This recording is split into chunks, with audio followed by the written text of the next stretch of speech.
probably I think this is a day three, and not many people have spoken about like what is artificial intelligence. So probably before we get into, and anybody quickly just tell me like what is artificial intelligence on a superficial way.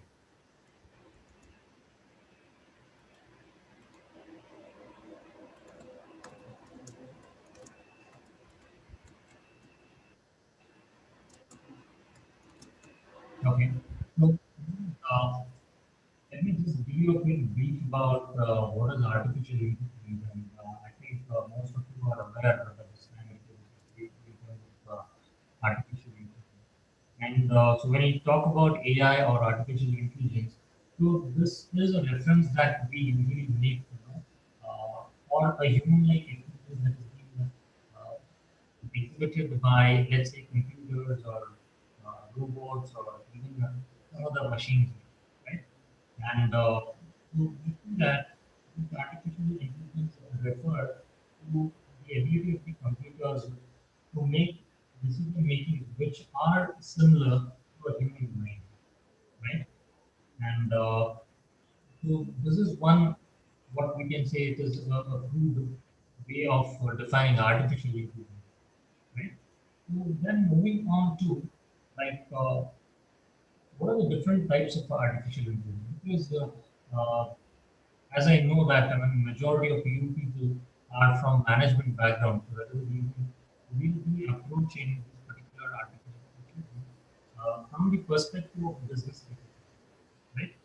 Because what happens is usually artificial intelligence is more from a technology kind of thing.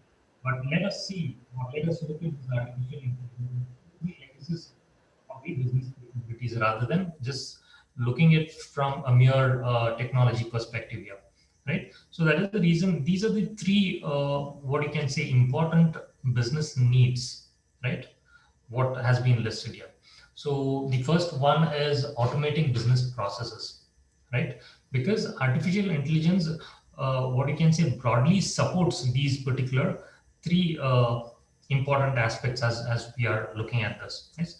So the first one is automation or automating business processes, or let's call it as a simple process automation here, right? So we can see that the most common types of automation of either it is digital or any other physical tasks.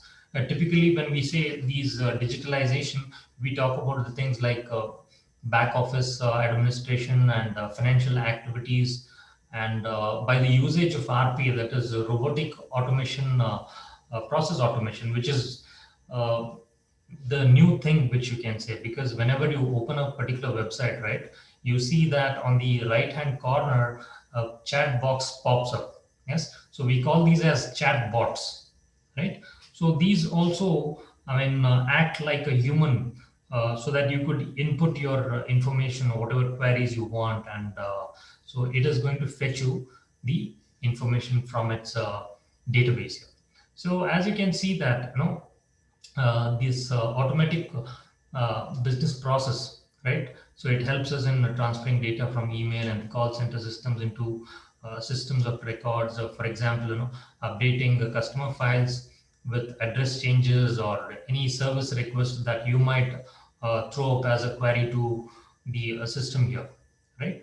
Or either it could be replacing lost credit cards or ATM cards, or reaching into multiple systems, or trying to update records, uh, or any other probable communication that you are trying to do with the system here, right? So this is one. And the usually when you talk about this robotic automation process or RPA, this is the least expensive one, right? And if you look at the cost of technology implementation, this is exuberant costs that are involved.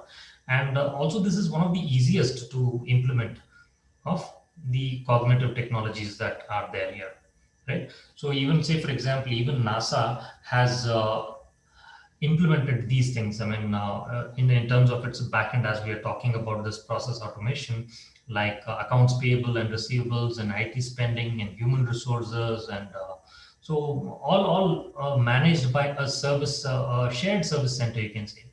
And so overall, they have implemented 4 projects, and it's working well and fine. And in the HR applications, say for example, 86% of the transactions were completed without human intervention.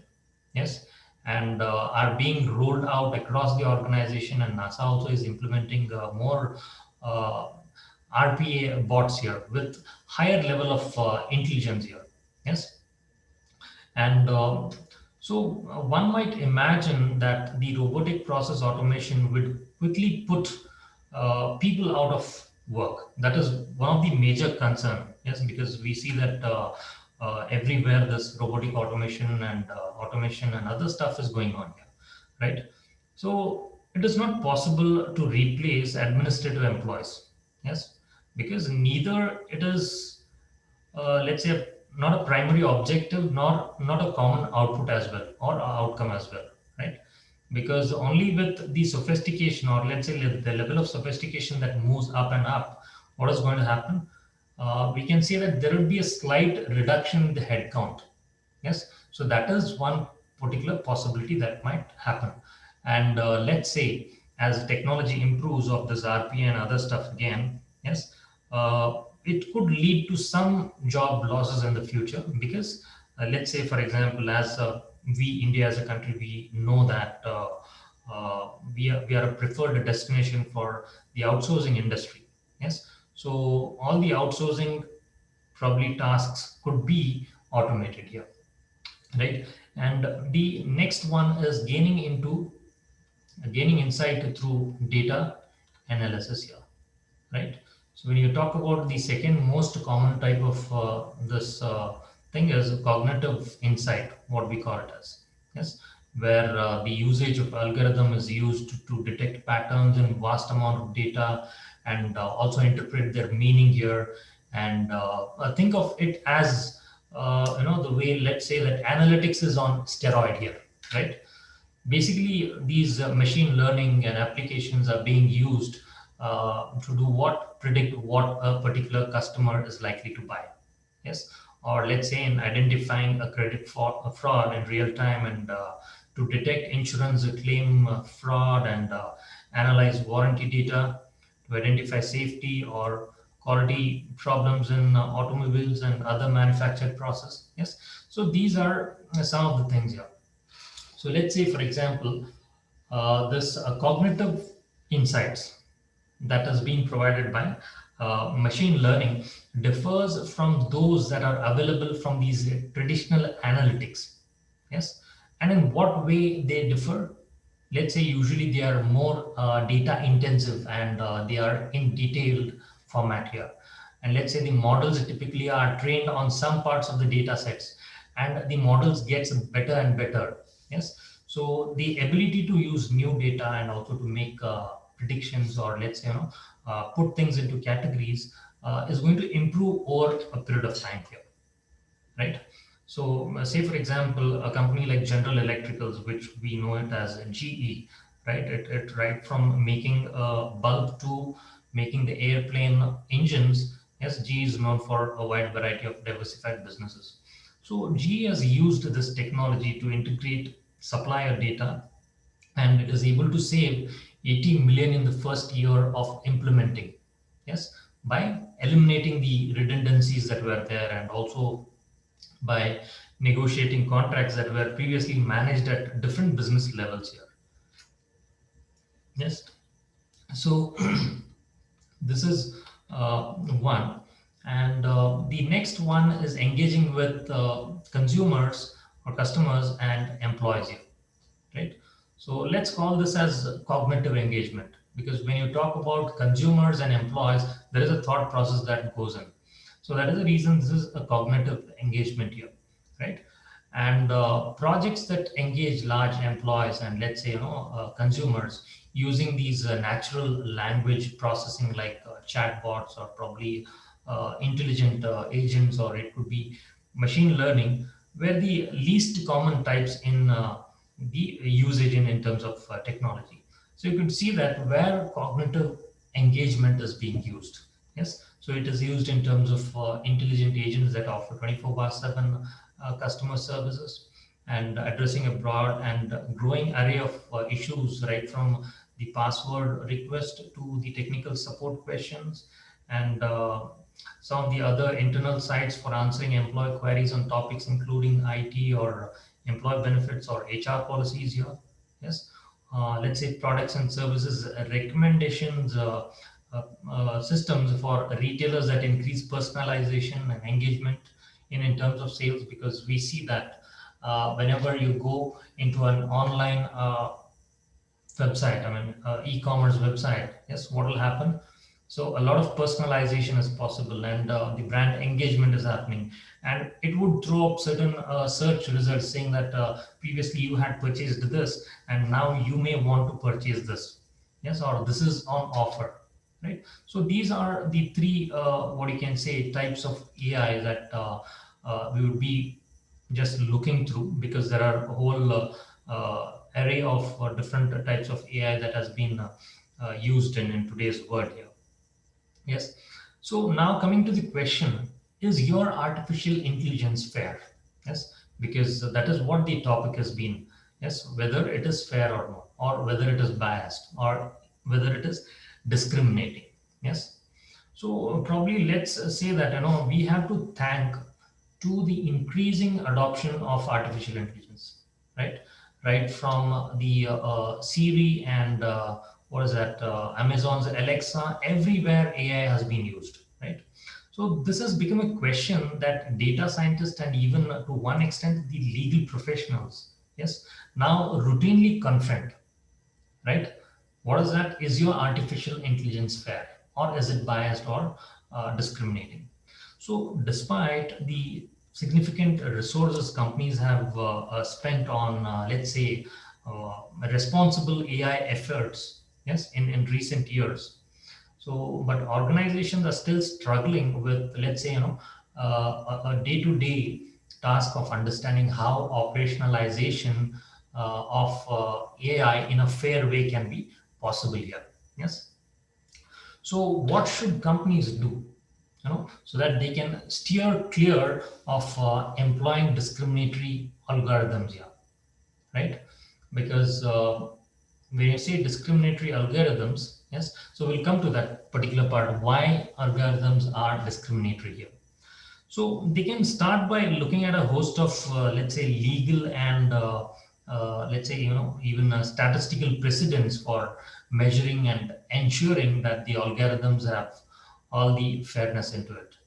Let's say, I mean, because we as a country, where we have a lot of inequalities in our country, and even this artificial intelligence is at a very nascent stage, I mean, as compared to the United States, you can say, right?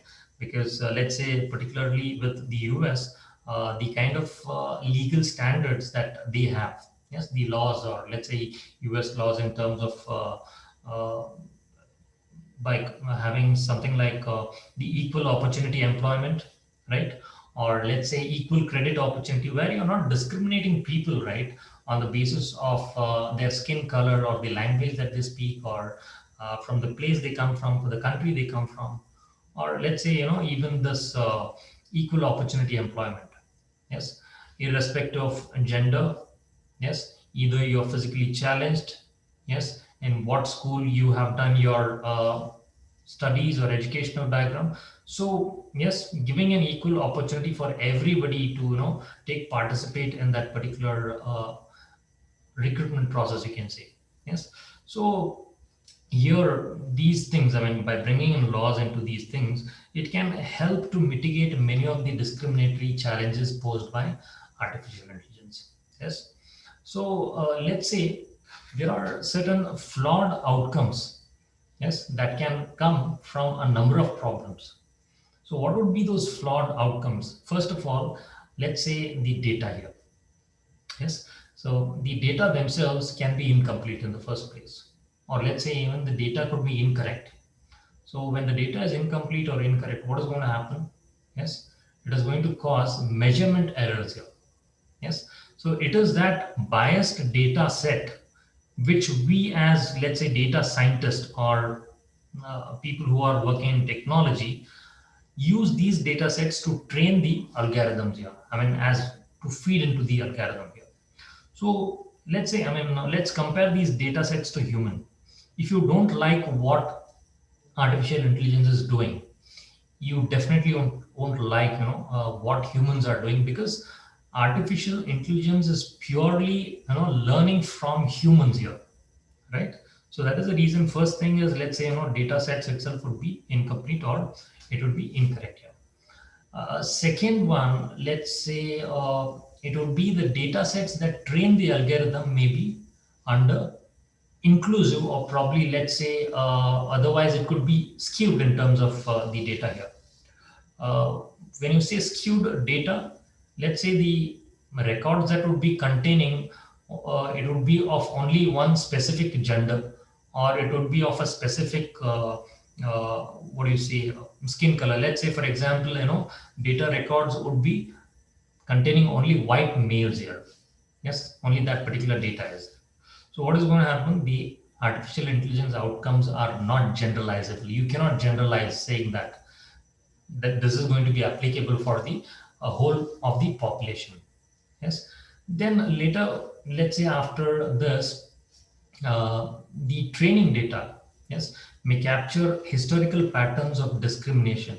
The data itself is discriminated, yes, causing the algorithm to continue a biased treatment.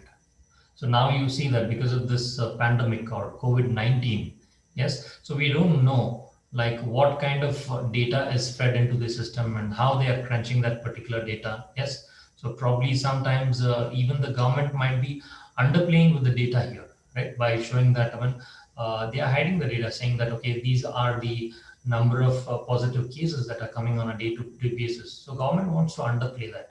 So when you underplay that particular thing, so, and when you want to use this particular data in the near future, so this is going to become a historical pattern of discrimination here, right? So that is the reason we are talking about something in terms of, is your artificial intelligence fair? So let's take example of hiring here. The status quo of hiring is deeply flawed. Yes, because when you talk about the hiring process, things are simple with small organization. And before that, let's say, like any new technology, artificial intelligence is capable of immensely having a good or a bad outcome here, right? So the public seems increasingly focused on bad things, yes, especially when it comes to a potential to be a bias from the perspective of artificial intelligence here. So these concerns are well found in the AI, and it has also been well documented across here. Yes, but when you talk about, as we spoke about the question, like what is AI, right? So this is a simulation of human process by machines, yeah, right? So what is going to happen when we talk about this particular uh, hiring process that is flawed? First one is, yes, unconscious human biases make hiring unfair. Yes, when you say unconscious human bias makes hiring unfair, what do we mean by that? Yes, let's say the typical way of reviewing applicants, yes, prior to an interview is through recruiters reviewing their resumes. So you have got all the resumes, and the recruiters go on a screening process, which is usually done on a manual basis here. Yes. So majority of the studies have shown that this process leads to significant unconscious bias. And bias against whom? Bias against women, bias against minorities, and even older workers here. Yes, because we have come across some organizations where they say, let's not hire unmarried women, right? This is surprising. I mean, when some organization says, let us not hire unmarried women, why is that? What is the rationale behind that? Because the bosses or the managers feel that, they may not stick around for this particular job, which might be requiring some stability, because the unmarried women or the girl might get married and might relocate to a different place, or probably they may get into a maternity leave. So these are certain concerns which are purely discrimination, right? Probably this is not the thing that should be encouraged, or this kind of mindset is not good, right? So that is the reason unconscious human bias makes hiring unfair. These are certain biases against minority or women, or let's say aged workers or other things. The second point is large pool of applicants are being ignored. If it is a small organization, yes, it is quite understandable that you can screen anything and everything that comes into your organization. Let's say, for example, the online recruitment portal like Monster or Naukri, where big companies are hiring, let's say Google or Microsoft or probably Amazon, Walmart, right? When they are hiring, what will happen? The chances of people applying to these big dream companies are going to be really high. And let's take even LinkedIn as a other source for hiring here. Yes, because LinkedIn has converged as from just being a mere professional networking website to even a platform where you can find jobs here. Yes, so let's say on an average 250 applicants apply for any open role. Yes, when 250 applicants apply for any open role, what will happen? That is going to translate in terms of millions of applicants for a few thousand open roles here. Yes, big companies might have, let's say, a few hundred open roles across different locations and different countries and other things. So what is going to happen? This process cannot be handled manually, right? So recruiters limit their reviewing of applicant pool only to just, let's say, 10% or 20% that they think will show the most promises. When you say most promises, let's say that they might want to review the resumes that would be coming from some IIT campuses or probably NITs or IIM campuses. Yes, and the passive candidates from competitors of companies who are seeking to fill the position. Yes, I mean, when you're trying to poach employees from your competitors here, or probably through the employee referral programs here. Yes, but guess what? What is going to happen? When you say these top colleges and employee referral programs are going to be much less diverse here than the broader pool of applicants who are submitting their resumes. So you get a lot of diverse resumes from the broad open pool of applicants, right? So, and other one is the traditional hiring tools are already biased here, right? I mean, so when you say this particular traditional hiring tools are already biased, so let's say, for example, in Indian context, everything is biased. Yes, I mean, even the human intervention when somebody is taking a face-to-face interview, he or she may have their own prejudices. He may have his own halo effect as well, or whatever it is. Yes, so majority of the things are flawed in India. So that is the reason, even if you look at the countries like United States, where majority of the rules are in place and they are enforced, but this traditional hiring tools are already biased. So when I say this, so this is permitted by a loophole in the US law. Yes, so federal regulations state that a hiring tool can be biased if it is job related. Yes. So job related means, let's say, the people who are successful in a specific role show certain characters. Yes. But if all employees are successful, yes. So are they going to be white men or are they going to be the blacks here? Yes. So due to the history of biased human hiring practices, so these are certain flaws that are there in the uh, what is that loophole, you can say, in the US federal regulation here, right?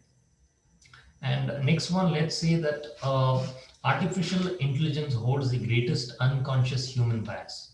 Yes, so that is what we have been talking here. The first one is, let's say that many current AI tools for recruiting have flaws. Yes, but they can be addressed here. So let's say, the beauty of artificial intelligence is that we can design it to meet a certain uh, beneficial specifications. Yes, a movement among these AI practitioners, like they have got something like Open AI, and they have another thing which they call it as the Future of Life Institute. Yes, so these are already putting forth a set of design principles of making artificial intelligence ethical and fair. Yes, so and so that it could be beneficial to everyone here, right? So one key principle is that artificial intelligence should be designed so it can be audited. Yes, and if there are any discrimination that can be found and that could be removed here. Yes, so an AI audit should function just like any other safety features that would be there in a new car, right? Before somebody is going to drive it, if the standards are not met, what is going to happen? The defective technology must be fixed before it is allowed to go into the production here, right? And a second point, AI can access the entire pipeline of candidates rather than forcing time constrained humans to implement a biased process to shrink the pipeline from the start. So what does this mean? Let's say only by using a truly automated uh, top of funnel process can we eliminate the discrimination due to shrinking the initial pipeline. So when I say initial pipeline, these are the people who are already applied for a job here, right? So all the people who are applied for the job, so that is the pipeline here, so that the capacity of the manual recruiter can handle it, right? So it is shocking, that companies today, without any embarrassment, admit how only a small portion of millions of applicants who apply for specific jobs are reviewed. Only a small portion is reviewed. The entire pipeline is not taken into consideration, right? So that is the reason technologists and even these lawmakers should work together, to create a tool and policies that can make it both possible as well as mandatory for the entire pipeline to be reviewed. I mean, you should not deprive anybody who has applied that particular for a particular position uh, without being reviewed. They are not reviewed, and they are just discarded from that particular pipeline here. So that should not happen here, right? And next one, coming to the sources of bias here. Yes, when you talk about the sources of bias, let's say like every parent who worries about the influences our children are exposed to, like who are their teachers and what movies are they watching, what kinds of games they are playing, or let's say are they hanging out with the right crowd here. Yes, so we scrutinize these influences because we know these influences can affect our children, and let's say for better or worse, the decision our children make. So just as we, concern ourselves with who's teaching our children, we also need to pay attention to who's teaching our algorithms here when it comes to artificial intelligence, because it is basically a human fed thing. Like humans, artificial intelligence systems learn from the environment they are exposed to and make decisions based on biases that they develop. And like our children, we expect our models to be able to explain their decisions as they develop.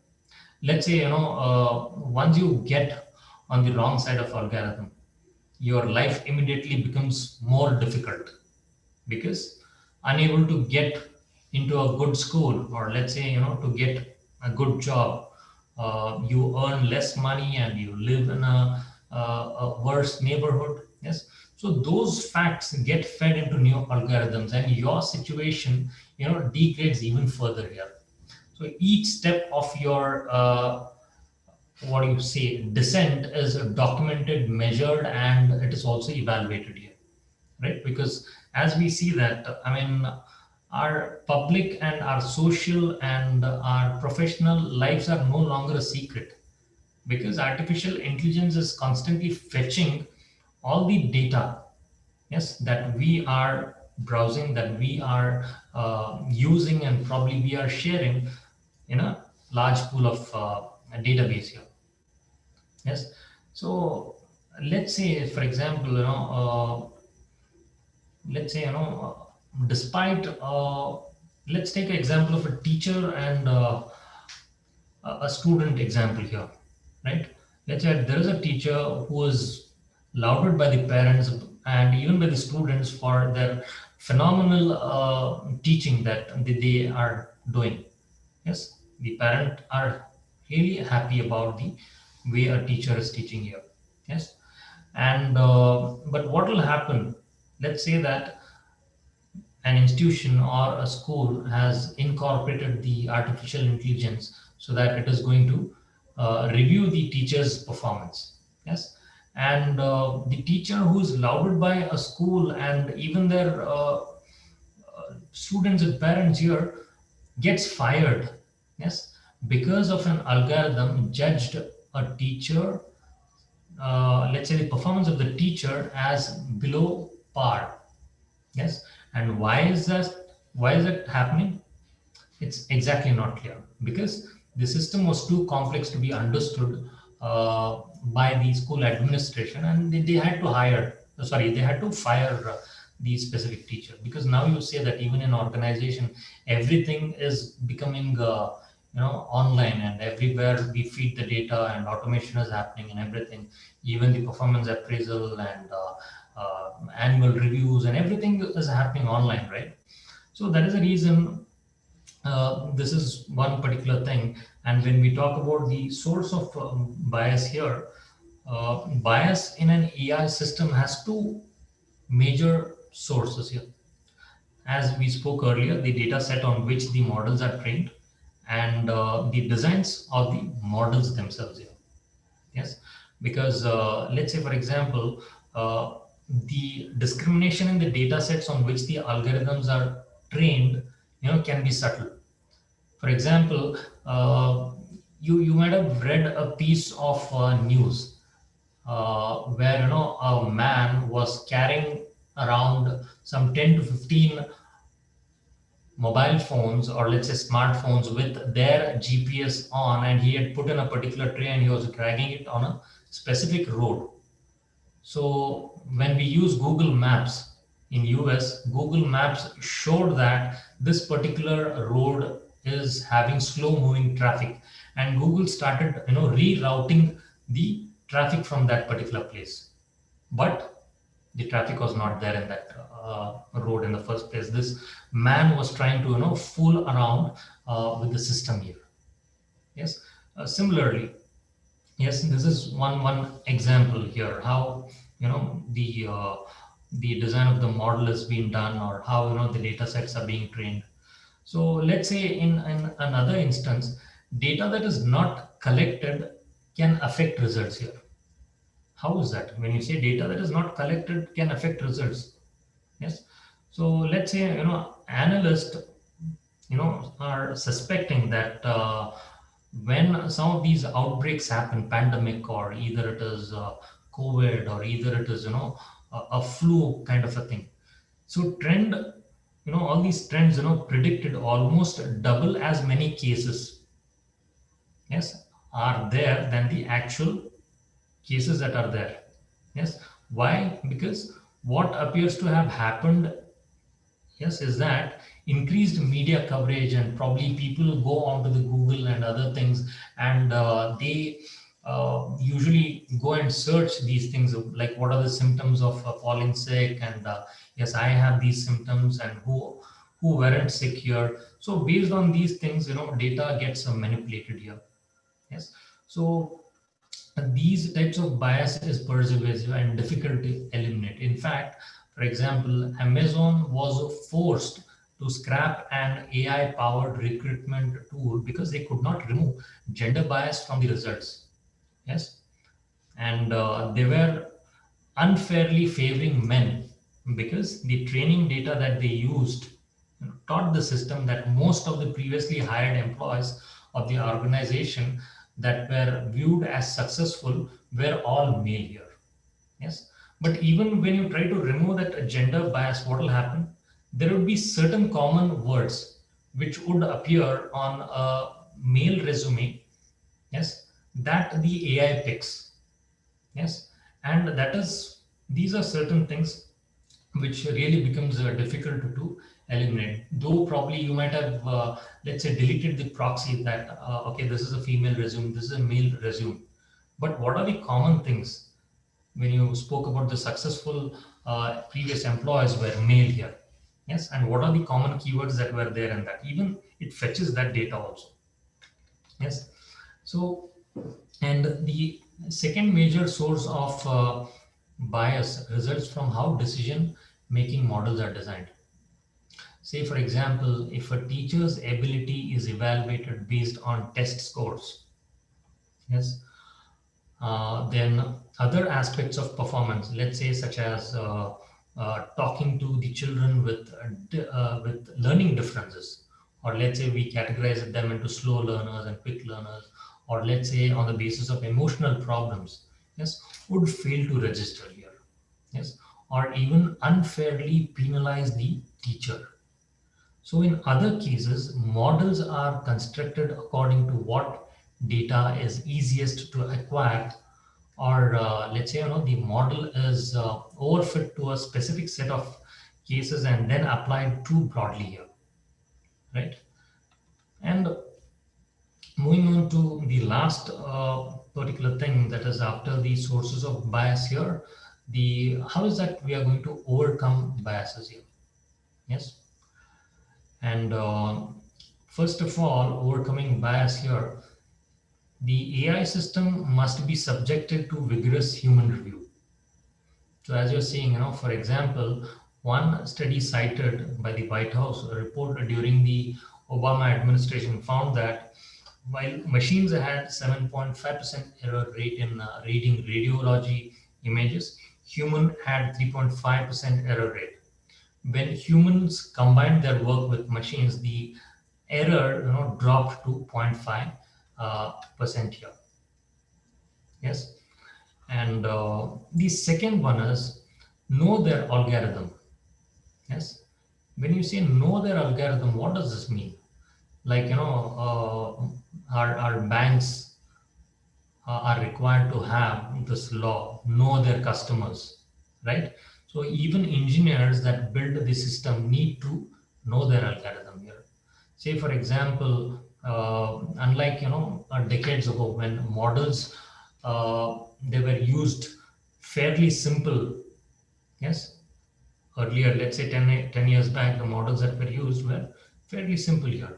But in the era of AI, data scientists need to be much more careful, because in the past, we just needed to keep accurate records so that if a mistake was made, we could go back, find the problem, and fix it. But now what happens, as I spoke on the previous slide, where the example of Amazon, where it was doing a gender bias, they removed it. Yes, they removed that proxy of gender, but there were other keywords also which were common in those resumes that it was trying to pick up. So now it becomes really difficult. So when so many of our models are powered by artificial intelligence, it is not easy. Yes, we cannot just, let's say, download an open source code that is available on the net and run it. Yes, because we need to understand on a very deep level every line of code that goes into our algorithm here. Yes, and uh, once you understand that every code of algorithm, we should be able to explain that even to the external stakeholders as well, right? And the third one, yes, the AI systems and the data sources used to train them need to be transparent and available for audit. Yes, because the way accounts are audited and human resource practices are audited, so even technology needs to be put under this audit practice here. So some of the legislative practices in the European Union, they have made some promising first steps. They say that they've got something called as GDPR. Yes. So where you cannot take out the European Union data and use it somewhere, right? So they have made some promising first steps in these things, but clearly more work needs to be done. And we wouldn't find it acceptable for humans to be making decisions without any mistakes, right? So there is no reason why we should accept it when it comes to decision making by artificial intelligence here. Right? Because perhaps most of all, we need to shift from a culture of automation to augmentation here, right? Rather than just seeing this as from perspective of automation, we need to think this as an augmentation.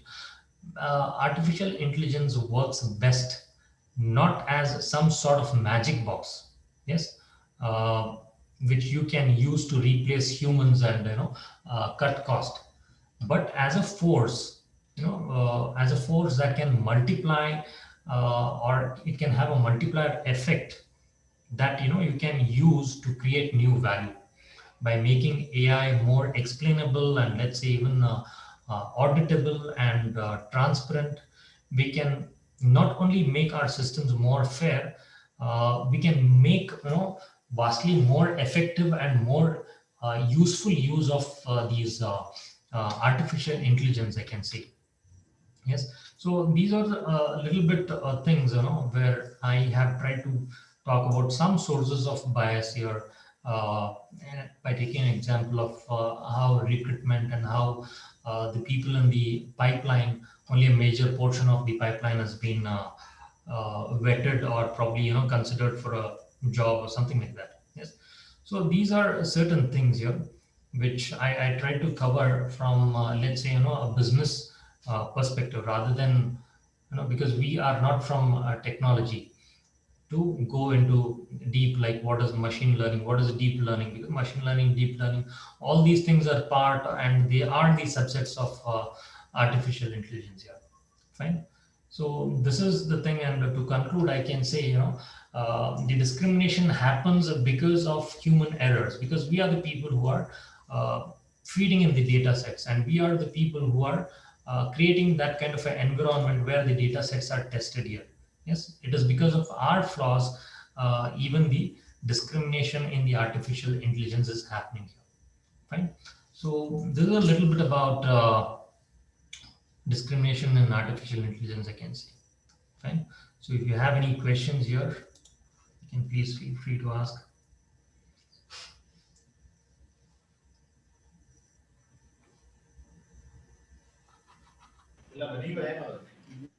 Participants, if you have any questions, please post it in a chat box, or you can just unmute yourselves and ask the questions.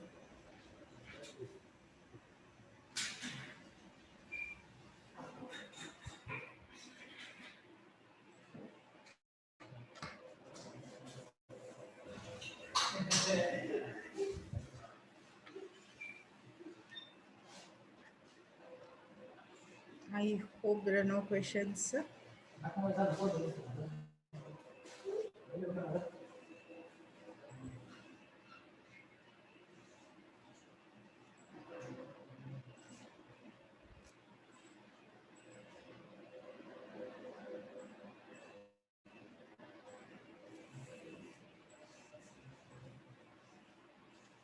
So I think there are no questions. Everybody is clear about what you have told. So am I audible?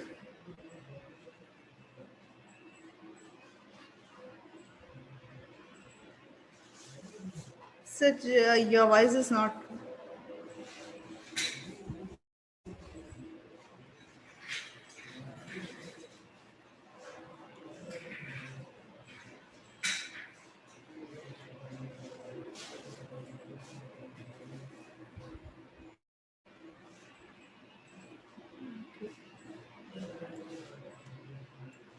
I'll just check, sir.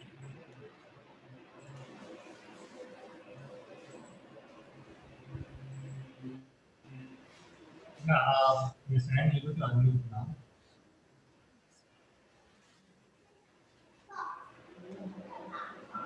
Yes, sir.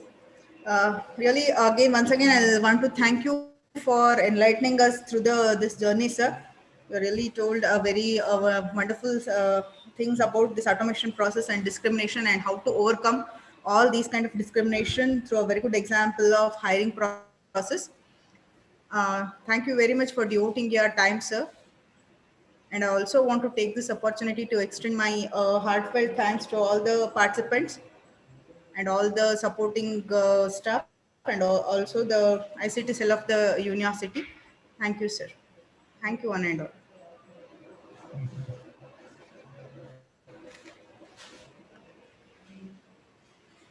And participants, tomorrow we will be having the seventh session of this national level FDP on artificial intelligence in business management at 12:30 p.m.